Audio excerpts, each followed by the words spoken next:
Going to the secondary window now, as we say, secondary windows can be a dependent secondary window or it can be an independent secondary window. When it will be dependent secondary window, when it will be opened through a primary window, right?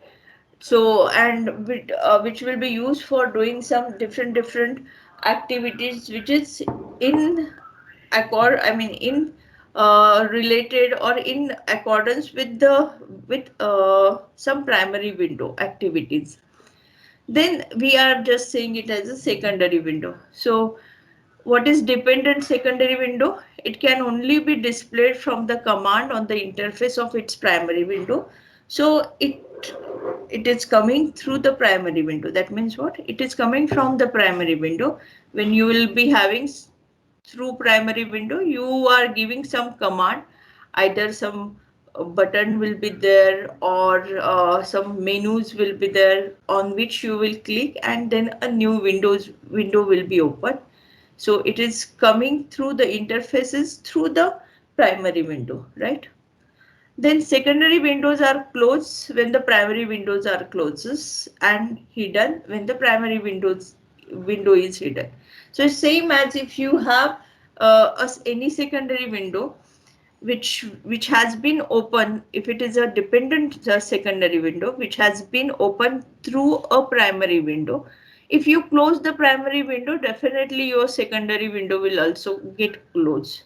If you hide the primary window, definitely your secondary window will also get hidden, right? Same as it's like if I relate it with the database primary key and secondary key, right? If secondary key, we if you delete the primary key, there is no existence of the secondary key, right? Same concept.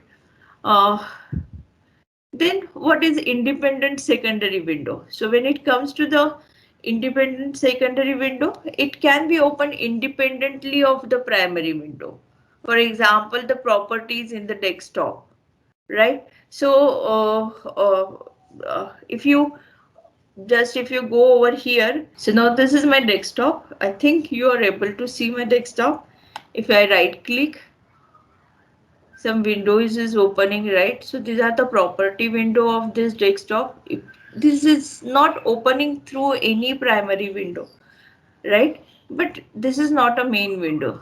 This is a secondary window. That's what it is talking about. It's a secondary window which is independent secondary window. So the properties in the desktop, a secondary window can be of two types. It can be model or it can be modeless. So what is model? Most of the secondary windows will be model. Like they will not permit interaction with another window until the current dialog is completed. If you are working on some secondary window, you cannot switch over to another window until and unless you will finish this execution of whatever the operation you are doing, that operation, until and unless you will not finish that particular work in that window, you are not supposed to go to the another window. So that is what a model modeled kind of secondary window. So model dialog boxes typically request critical information. So this kind of model kind of secondary window generally will be asked where you are taking some critical information. So until and unless that critical information will not be get submitted, will not be get finished, or till that you cannot close that model, I mean that secondary windows. You might have seen that uh, when we wanted to open some file, right? uh, until and unless we'll not click on some file, the it will not allow us to do something else, right? It will just blink like that. So that is a kind of model window you have to enter, otherwise you have to completely cancel it, right? So that can be a model window. Modelless means a dialog box permits the user to engage parallel dialog boxes also. which parallelly we can do the switch over between, or parallelly we can use different uh, dialog boxes where we can enter the data also.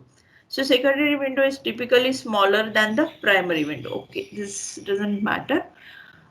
So this is what we just learn about the primary window and secondary window. But in secondary window, we have the number of different secondary window. One is dialog boxes, then we have property sheets and property inspectors, then we have message boxes, palette windows and pop-up windows. So up to this we have a secondary window, means contents are there for these types of windows. So the first secondary window is dialog boxes.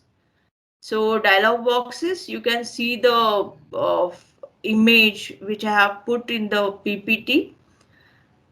Uh, you can relate this generally when we do in the Word, right?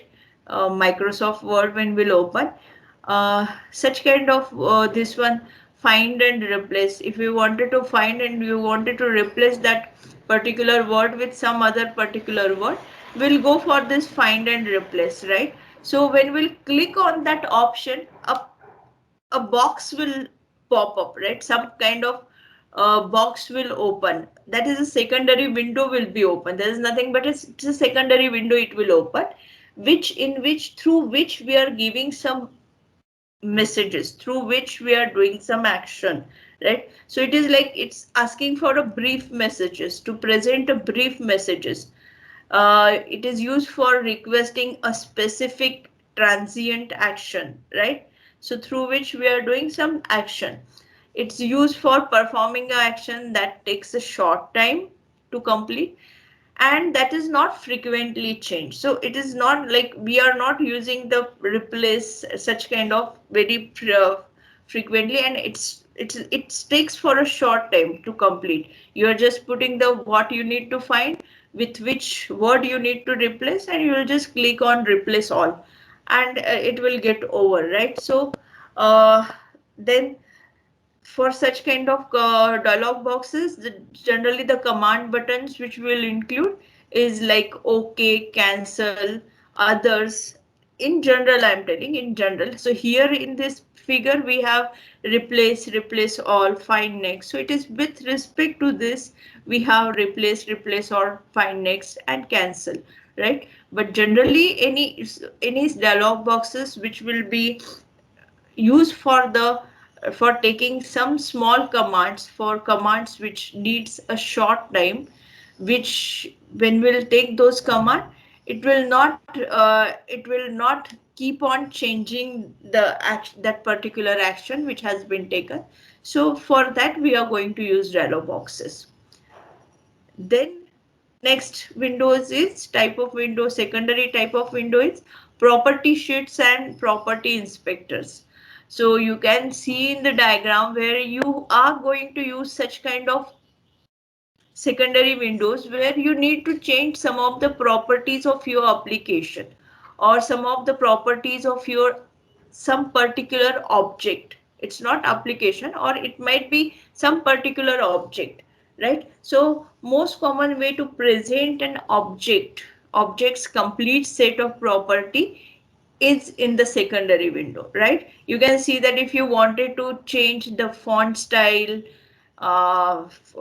font style, size, font color, all the property with respect to the sentence or the document or the paragraph, if or any single word also, you can highlight that word and you can open this property sheet and you can change the properties of that particular word or that particular paragraph, right? So this, when we'll select something and when we'll right click and open this property sheet, it will pop up and you can do the changes, or you can go through a menu also where the menus will be there on the top, and in that you will be having a edit option, or in the home option also it will be available.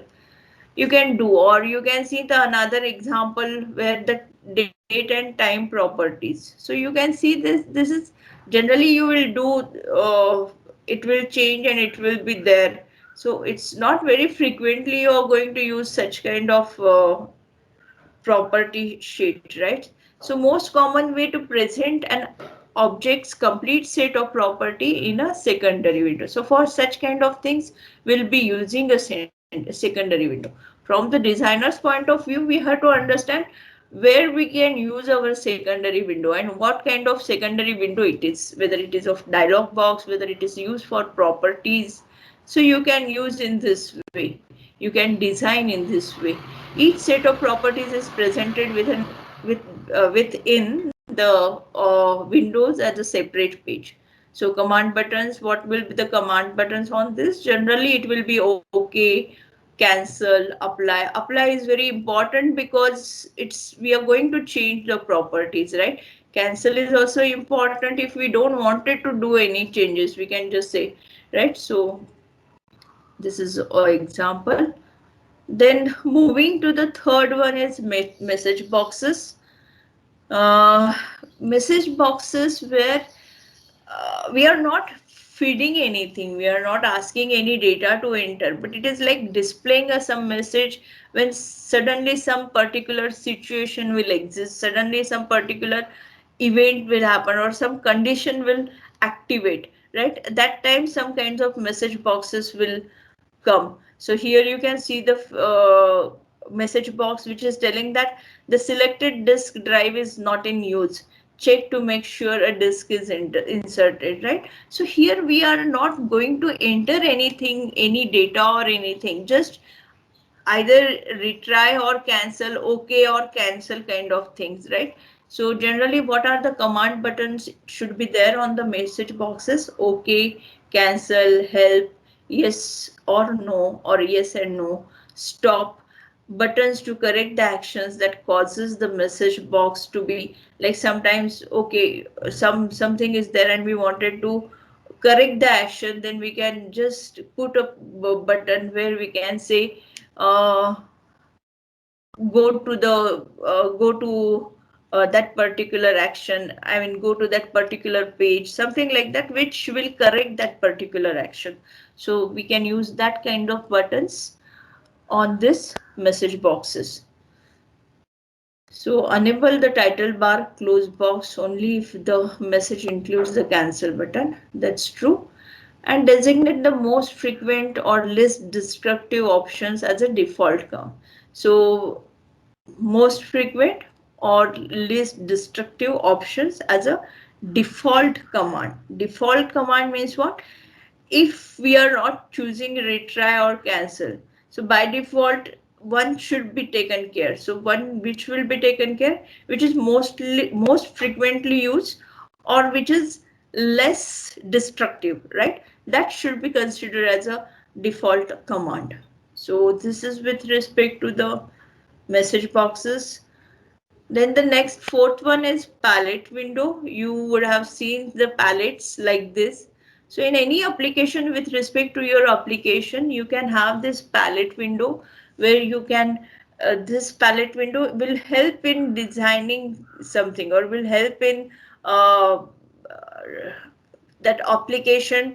In that application they can use all this toolbox, right, where they can use all these kinds of tools. These are generally tools which will be helpful for any user to design that application.